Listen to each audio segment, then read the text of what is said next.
प्यारे बच्चों, कैसे हैं आप लोग। आशा करते हैं कि आप लोग अच्छे होंगे, स्वस्थ होंगे और आप लोगों की तैयारी बेहतर चल रही होगी।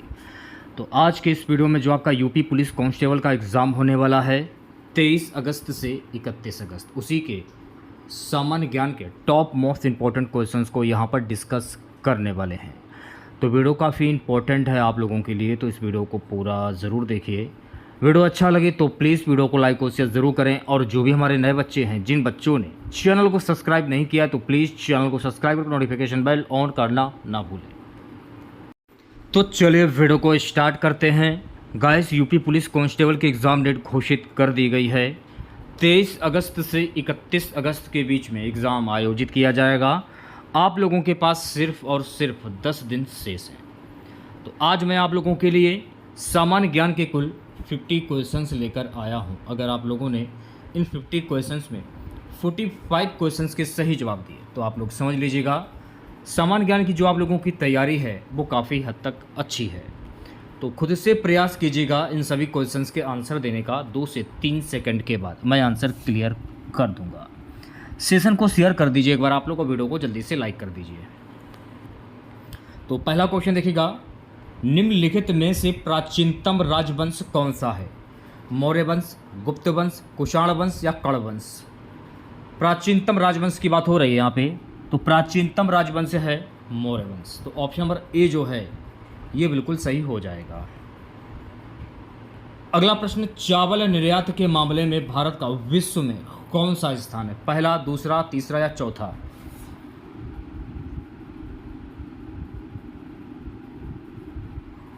चावल निर्यात के मामले में भारत का विश्व में कौन सा स्थान है? चावल निर्यात के मामले में भारत का विश्व में दूसरा स्थान है। अब यहाँ पर आपको एक बात और ध्यान रखना है कि अगर हम विश्व की बात कर रहे हैं तो विश्व में चावल के उत्पादन में चीन जो है ये पहले स्थान पर है। तो ये भी आपको ध्यान में रखना है। सो गाइस, नेक्स्ट क्वेश्चन देखेगा, निम्नलिखित में से कौन सा एक सुमेलित नहीं है? बिहू असम, ओणम आंध्र प्रदेश, पोगल तमिलनाडु, बैसाखी पंजाब? तो ओणम जो है ना ये आंध्र प्रदेश का लोक नृत्य है। ऑप्शन नंबर वी जो है ये बिल्कुल सही हो जाएगा। अगला प्रश्न देखेगा, सुगौली की संधि 1816 ईस्वी में किनके बीच संपन्न हुई थी? ईस्ट इंडिया कंपनी और नेपाल, बी है ईस्ट इंडिया कंपनी और मिथिला, सी है ईस्ट इंडिया कंपनी और अवध, डी है अवध का नवाब और नेपाल?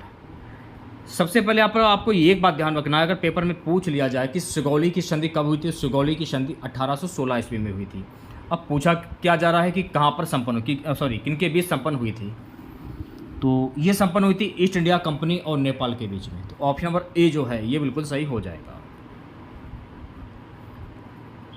पांचवा क्वेश्चन, जनसंख्या वितरण को सर्वाधिक प्रभावित करने वाला तत्व है? खनिज संपदा, मृदा संरचना, जलवायु, प्राकृतिक वनस्पति? जनसंख्या वितरण को सर्वाधिक प्रभावित करने वाला तत्व कौन सा है? तो ऑप्शन नंबर सी जो है ये बिल्कुल सही हो जाएगा। विवेकानंद रॉक मेमोरियल ये कहाँ पर स्थित है? कोलकाता, रामेश्वरम, चेन्नई, कोची? अगर आप ऑप्शंस देखेंगे तो ऑप्शंस के हिसाब से इसमें बताया जा रहा है कोलकाता, रामेश्वरम, चेन्नई, कोची। वैसे तो विवेकानंद रॉक मेमोरियल जो है ना ये तमिलनाडु में है। तमिलनाडु तो आंसर में होगा नहीं, आंसर में है ही नहीं तमिलनाडु, तो वैसे आंसर होना चाहिए तमिलनाडु। तो ये क्वेश्चन जो है पूर्ण रूप से है गलत, ये मेरी बात मान लीजिए आप लोग। विवेकानंद रॉक मेमोरियल भारत के तमिलनाडु राज्य में कन्याकुमारी जिले के सबसे दक्षिणी छोर पर स्थित और सबसे मुख्य भूमि में 500 मीटर की दूरी पर स्थित सबसे लोकप्रिय स्मारक है। ठीक है, ये आपको ध्यान में रखना है। चलिए बढ़ते हैं नेक्स्ट क्वेश्चन की ओर। सो गाइस, नेक्स्ट क्वेश्चन क्या ध्यानपूर्वक देखेगा, राष्ट्रपति लोकसभा में आंग्ल भारतीय समुदाय के कितने व्यक्तियों को प्रतिनिधित्व न होने की स्थिति में मनोनीत कर सकता है? 1, 2, 3 या 12?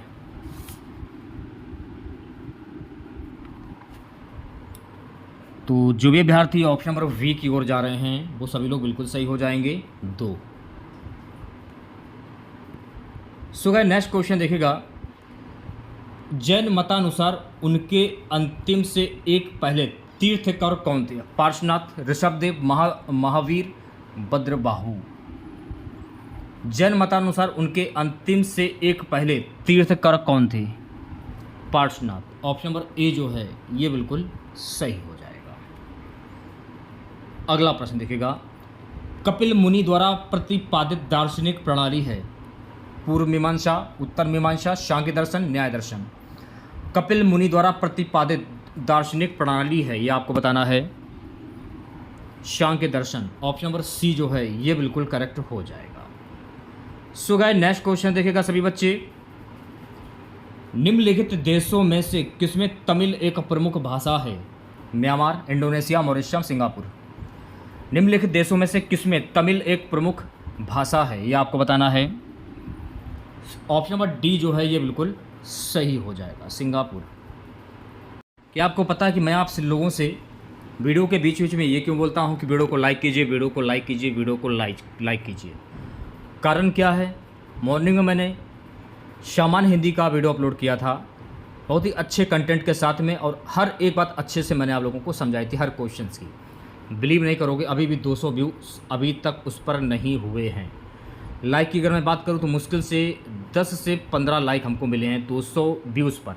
10 से 15 लाइक, यानी लाइक की जो संख्या होनी चाहिए जहां पर 60 से 70 लाइक होने चाहिए 200 व्यूज़ पर, अब वहां पे 10 से 15 लाइक आ रहे हैं। तो किस्मत तो मेरी वैसे भी ख़राब है, तो दुर्भाग्य ही कहोगे और क्या कहोगे। आप लोग वीडियो को पूरा तो देख लेते हैं लेकिन वीडियो को लाइक नहीं करते हो। अब क्यों नहीं करते हो, मैं इसके कैसे मैं बता सकता हूँ। एलोरा स्थित कैलाश मंदिर के निर्माण का श्रेय किसको जाता है? परमारों को, पालों को, प्रतिहारों को, राष्ट्रकूटों को? जल्दी से आंसर दीजिए सभी बच्चे। एलोरा स्थित कैलाश मंदिर के निर्माण का श्रेय किसको जाता है? तो ये जाता है राष्ट्रकूटों को। तो सभी बच्चों से हाथ जोड़कर सभी बच्चों से निवेदन है कि आप लोग वीडियो को लाइक कीजिए, ज़्यादा से ज़्यादा हमें सपोर्ट कीजिए। आप लोगों की सपोर्ट की बहुत ही ज़रूरत हमें है। अगर आप एक लाइक करेंगे तो आपके एक लाइक से हमें मोटिवेट हम होते हैं और आप लोगों के लिए और भी मेहनत करने का मन करता है। अगर आप ऐसा नहीं करेंगे तो वीडियो कैसे बनाएं?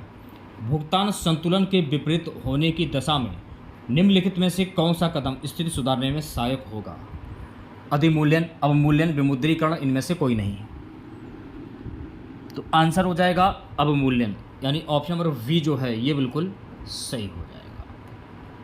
नेक्स्ट क्वेश्चन देखिएगा सभी बच्चे। नेक्स्ट क्वेश्चन क्या है, मेवाड़ से युद्ध तथा चित्तौड़ की संधि किसके शासन काल की महत्वपूर्ण उपलब्धि है? अकबर, जहांगीर, शाहजहां, इनमें से कोई नहीं।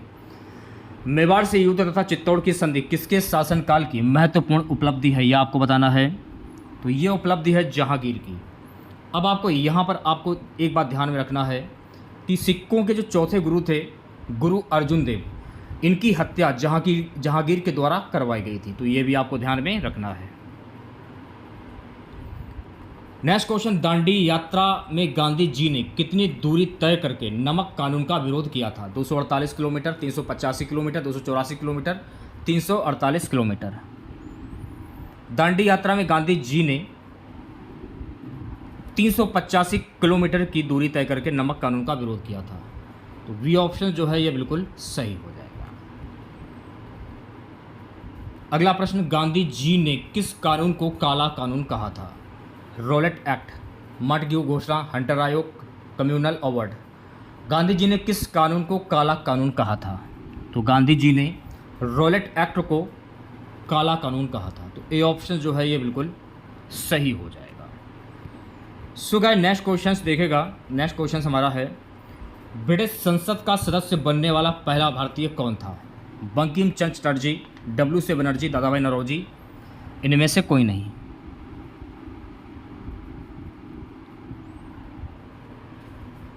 अब देखिए ये वाला जो क्वेश्चन है, ये वाला, हाँ ये वाला, अगर इसमें 390 किलोमीटर अगर दिया होता तो आप उस पर भी टिक कर सकते, क्योंकि ऑप्शन में तो दिया नहीं है 390 किलोमीटर। प्रश्न क्या है कि ब्रिटिश संसद का सदस्य बनने वाला पहला भारतीय कौन था? इनका नाम था Dadabhai Naoroji. Option number C जो है ये बिल्कुल करेक्ट हो जाएगा। ठीक है, नेक्स्ट क्वेश्चन देखेगा। 17वां क्वेश्चन, विदेशी संस्थागत निवेशकों द्वारा भारतीय कंपनियों के शेयरों और ब्रांडों की खरीद क्या कहलाती है? विदेशी प्रत्यक्ष निवेश, पोर्टफोलियो निवेश, अनिवासी भारतीय निवेश, विदेशी अप्रत्यक्ष निवेश। क्या कहलाता है? तो मेरे प्यारे साथियों कहलाता है पोर्टफोलियो निवेश। ऑप्शन नंबर वी जो है ये बिल्कुल करेक्ट हो जाएगा। बीटी बीज का संबंध है चावल से, गेहूं से, कपास से या तिलहन से। तो बीटी बीज का संबंध किससे होता है ये आपको बताना है। तो मेरे प्यारे साथियों, बीटी बीज का जो संबंध है इसका संबंध होता है कपास से। ऑप्शन नंबर सी जो है ये बिल्कुल सही हो जाएगा। अगला प्रश्न, अंतर्राष्ट्रीय परमाणु ऊर्जा एजेंसी का मुख्यालय कहाँ पर है? Geneva, Paris, Vienna, Washington. अंतर्राष्ट्रीय परमाणु ऊर्जा एजेंसी का मुख्यालय की बात हो रही है यहाँ पे। तो इसका जो मुख्यालय है ना वियना में है। कहाँ पर है? वियना। तो सी ऑप्शन करेक्ट हो जाएगा। 20वां क्वेश्चन, रेशा फसलें निम्नलिखित में से कौन सी हैं? जूट, गन्ना, अलसी, वी कपास, मक्का, तंबाकू, सी है कपास, सन, जूट, डी है सन, कपास, मक्का। रेशा फसलें निम्नलिखित में से कौन सी हैं? तो मेरे प्यारे साथियों, रेशा फसलें जो है ना कपास, सन, जूट। तो ऑप्शन नंबर सी जो है ये बिल्कुल सही हो जाएगा। चलिए बढ़ते हैं नेक्स्ट क्वेश्चन की ओर। पवन वेग निम्नलिखित में से संबंधित है? पृथ्वी का चक्रण, वी है पृथ्वी का घूर्णन, सी है दाब प्रवणता, डी है तापमान। पवन वेग निम्नलिखित में से संबंधित है। तो पवन वेग जो है ना ये संबंधित है दाब प्रवणता, यानी सी ऑप्शन जो है ये बिल्कुल सही हो जाएगा। चलिए बढ़ते हैं नेक्स्ट क्वेश्चन की ओर। नेक्स्ट क्वेश्चन हमारा है कि यदि आंग्ल भारतीय समुदाय को लोकसभा में पर्याप्त प्रतिनिधित्व प्राप्त न हो तो समुदाय के 2 सदस्यों को नामित किया जा सकता है? प्रधानमंत्री द्वारा, राष्ट्रपति द्वारा, लोकसभा के अध्यक्ष द्वारा, संसद के परामर्श से राष्ट्रपति द्वारा। ऑप्शन नंबर वी जो है ये बिल्कुल सही हो जाएगा, राष्ट्रपति द्वारा। तो वी ऑप्शन सही हो जाएगा। नेक्स्ट क्वेश्चन देखिएगा, भारत के राष्ट्रपति चुनाव के लिए नागरिक को कितनी आयु पूरी कर लेनी चाहिए? 25 वर्ष, 30 वर्ष, 35 वर्ष या 18 वर्ष? तो भारत के राष्ट्रपति चुनाव के लिए नागरिक को कितनी आयु पूरी कर लेनी चाहिए? सी ऑप्शन जो है बिल्कुल सही हो जाएगा, 35 वर्ष। 24वां क्वेश्चन देखेगा, किसने कहा था अच्छा नागरिक अच्छा राज्य बनाता है और बुरा नागरिक बुरा राज्य बनाता है? प्लूटो, रूसो, अरस्तु, लास्की। तो मेरे प्यारे साथियों ये कहा गया था अरस्तु के द्वारा। ऑप्शन नंबर सी जो है ये बिल्कुल करेक्ट हो जाएगा। अगला प्रश्न देखिएगा सभी बच्चे, संसद सदस्य संसद में अपनी सदस्यता गवा देगा यदि वह सत्रों से निरंतर अनुपस्थित रहे? 45 दिनों तक, 60 दिनों तक, 90 दिनों तक, 365 दिनों तक। संसद सदस्य संसद में अपनी सदस्यता गवा देता है यदि वह सत्रों में निरंतर 60 दिनों तक अनुपस्थित रहे। तो बी ऑप्शन जो है ये बिल्कुल करेक्ट हो जाएगा। चलिए बढ़ते हैं नेक्स्ट क्वेश्चन की ओर। नेक्स्ट क्वेश्चन देखिएगा सभी बच्चे, भारत में अवशिष्ट शक्तियां निहित हैं? केंद्रीय सरकार में, राज्य सरकार में, सी है केंद्रीय सरकार और राज्य सरकार दोनों में, डी है स्थानीय शासन में। भारत में अवशिष्ट शक्तियां जो हैं ये निहित हैं केंद्रीय सरकार में। तो ऑप्शन नंबर ए जो है ये बिल्कुल सही हो जाएगा। अगला प्रश्न देखिएगा सभी बच्चे, बुद्ध को प्रबोध कहाँ प्राप्त हुआ था? सारनाथ, बोधगया, कपिलवस्तु, राजगृह। बुद्ध को प्रबोध कहाँ प्राप्त हुआ था? तो मेरे प्यारे साथियों, बुद्ध को प्रबोध जो है ना ये बोधगया में प्राप्त हुआ था। तो बी ऑप्शन जो है ये बिल्कुल सही हो जाएगा। चलिए बढ़ते हैं नेक्स्ट क्वेश्चन की ओर। 28वां क्वेश्चन हमारा, प्रथम गैर कांग्रेसी प्रधानमंत्री बने? चंद्रशेखर, चौधरी चरण सिंह, आई के गुजराल, मोरारजी देसाई। प्रथम गैर कांग्रेसी प्रधानमंत्री कौन बने थे? तो मेरे प्यारे साथियों, प्रथम गैर कांग्रेसी प्रधानमंत्री बने थे मोरारजी देसाई। तो ऑप्शन नंबर डी जो है ये बिल्कुल सही हो जाएगा। अगला प्रश्न देखिएगा, संसदीय शासन प्रणाली में वास्तविक कार्यपालिका शक्ति किसके पास होती है? संसद, प्रधानमंत्री, राष्ट्रपति, नौकरशाही। संसदीय शासन प्रणाली में वास्तविक कार्यपालिका शक्ति जो है ना ये प्रधानमंत्री के पास होती है। तो ऑप्शन नंबर वी जो है ये बिल्कुल सही हो जाएगा। गाइस अगला क्वेश्चन देखेगा, उच्चतम न्यायालय के न्यायाधीशों की सेवानिवृत्ति की आयु कितनी होती है? 65 वर्ष, 55 वर्ष, 60 वर्ष, 58 वर्ष। उच्चतम न्यायालय के न्यायाधीशों की सेवानिवृत्ति की आयु कितनी होती है? तो मेरे प्यारे साथियों 65 वर्ष। तो ऑप्शन नंबर ए जो है ये बिल्कुल सही हो जाएगा। चलिए बढ़ते हैं नेक्स्ट क्वेश्चन की ओर। भारतीय संविधान में राज्य के नीति निर्देशक सिद्धांत को किस मुख्य कारण से सम्मिलित किया गया है? कल्याणकारी राज्य की स्थापना के लिए, धर्मनिरपेक्ष राज्य की स्थापना के लिए, सरकार के स्वेच्छाचारी आचरण को रोकने के लिए, डी है सरकार को विकास में आवश्यक अवसर प्रदान करने के लिए। बताइए क्या आंसर होगा।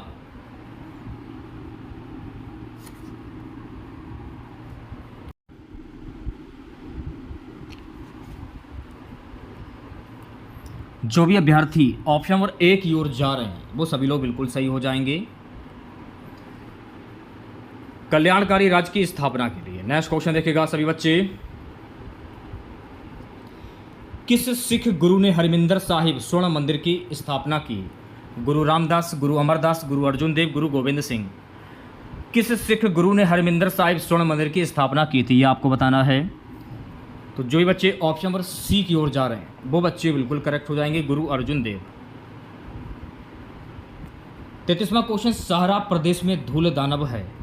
प्रातःकाल चलने वाली तीव्र आंधी, वी है धूल से युक्त हवा, सी है बालुका स्तूपों का खिसकाव, डी है धूल भरी वर्षा। सारा प्रदेश में धूल दानव है, तो सारा प्रदेश में धूल दानव है। प्रातःकाल चलने वाली तीव्र आंधी, तो ऑप्शन नंबर ए जो है ये बिल्कुल सही हो जाएगा। चलिए बढ़ते हैं नेक्स्ट क्वेश्चन की ओर। चूना पत्थर का कायांतरित रूप है। संगमरमर, स्लेट, ग्रेनाइट, क्वार्टजाइट। चूना पत्थर का कायांतरित रूप क्या होता है, तो मेरे प्यारे साथियों चूना पत्थर का कायांतरित रूप होता है संगमरमर। ऑप्शन नंबर ए जो है ये बिल्कुल सही हो जाएगा। ठीक है, नेक्स्ट क्वेश्चन देखिएगा। विश्व में कॉफ़ी का अधिकतम उत्पादन किस देश में होता है। चीन, ब्राज़ील, मेक्सिको, कोलंबिया। विश्व में कॉफ़ी का अधिकतम जो उत्पादन है ना ये ब्राज़ील में होता है, तो ऑप्शन नंबर वी जो है ये बिल्कुल करेक्ट हो जाएगा। चलिए बढ़ते हैं नेक्स्ट क्वेश्चन की ओर। अब मूल्यन के उद्देश्य की ओर संकेत करता है। निर्यात प्रोत्साहन, आयात प्रोत्साहन, काले धन पर नियंत्रण, घाटे के बजट पर प्रतिबंध। अब मूल्यन के उद्देश्य की ओर संकेत करता है निर्यात प्रोत्साहन। ऑप्शन नंबर ए जो है ये बिल्कुल सही हो जाएगा। चलिए बढ़ते हैं नेक्स्ट क्वेश्चन की ओर। प्रिंस ऑफ वेल्स म्यूजियम ये कहाँ पर स्थित है। Nai Delhi, Kolkata, Mumbai, Chennai. Prince of Wales museum ये कहाँ पर स्थित है, तो मेरे प्यारे साथियों Prince of Wales museum Mumbai में स्थित है, तो ऑप्शन नंबर सी जो है ये बिल्कुल सही हो जाएगा। डीजल लोकोमोटिव कारखाना ये कहाँ पर स्थित है। चितरंजन, पेरम्बूर, वाराणसी, कपूरथला। डीजल लोकोमोटिव कारखाना ये वाराणसी में स्थित है, तो सी ऑप्शन जो है ये बिल्कुल सही हो जाएगा। 39वां क्वेश्चन देखिएगा सभी बच्चे।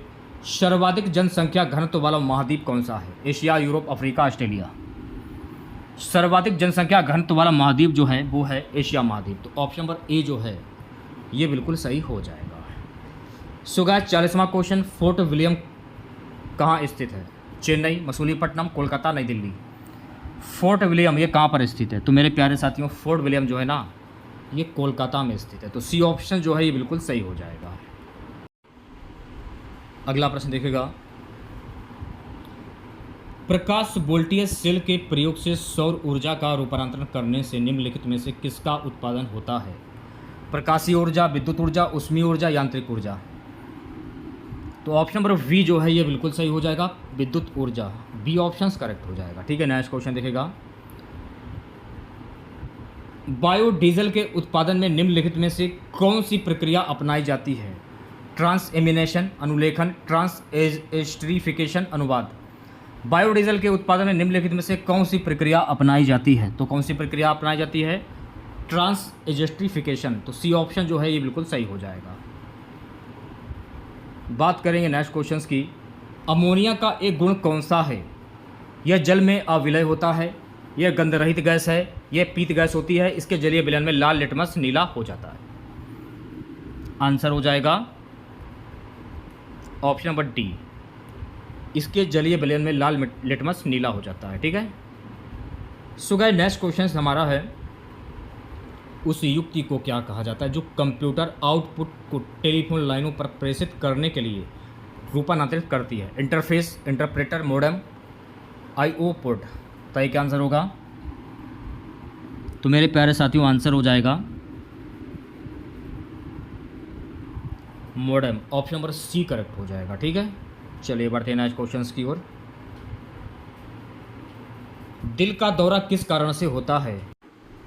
तो दिल का दौरा किस कारण से होता है? हृदय पर जीवाणु का हमला, हृदय गति का रुक जाना, हृदय में रक्त की आपूर्ति में कमी, अज्ञात कारणों से हृदय के कार्य में बाधा आना।